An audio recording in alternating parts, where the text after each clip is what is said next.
په دوو موقعو کې الله جل جلاله دعاګانې قبلوي. راځئ نن د الله جل جلاله نه سوال کو چې یا الله پاکه ته زمونږ ګناه چې کوم دی هغه معاف کړي، زمونږ چې څه مشکلات دي هغه حل کړي. یا الله پاکه زمونږ چې څه ضرورت دي هغه پوره کړي. او دغه شان د چا څه قسمه حاجت وي نو دغه ټیم کې الله جل جلاله ته لاس اوچتوه، یا الله پاکه زما دا حاجت دی را پوره کړي.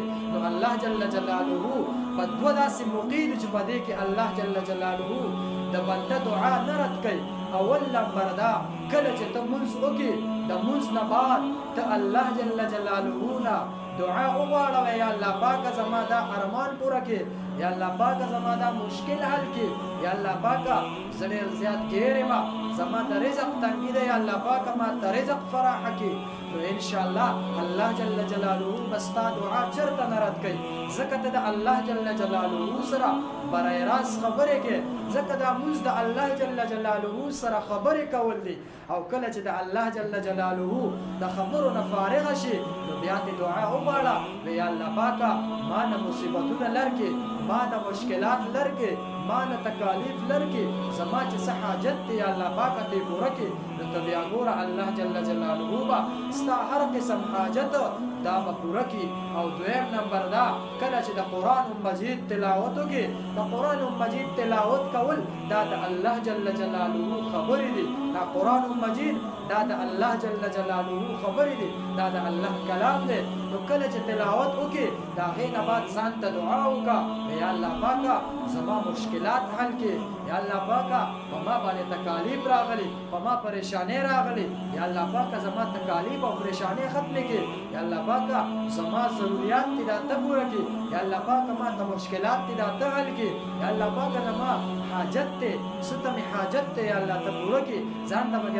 د واده لپاره پکې هم دعاګانې کوي، ځکه الله جل جلاله ستاسو دعاګانې قبلوي. او په نن زمانه کې چې کوم دی وګوره خلک ډېر خلک د الله جل جلاله نه کټ شوی دی، بس په دنیا باندې یقین جوړ شوی، د آخرت نه یقین کټ شوی دی.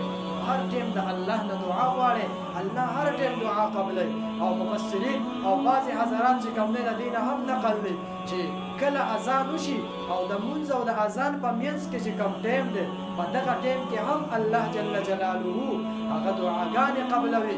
او بل داسې ټیم کله چې د په خانه کعبه نظر شي نو هغه ټیم هم الله دعا قبلوي.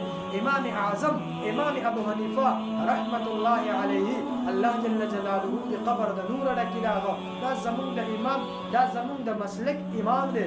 هغه نه چا تپوس وکړو وایي زما چې په خانه کعبه نظر ولګي زه د الله نه څه دعا وغواړم؟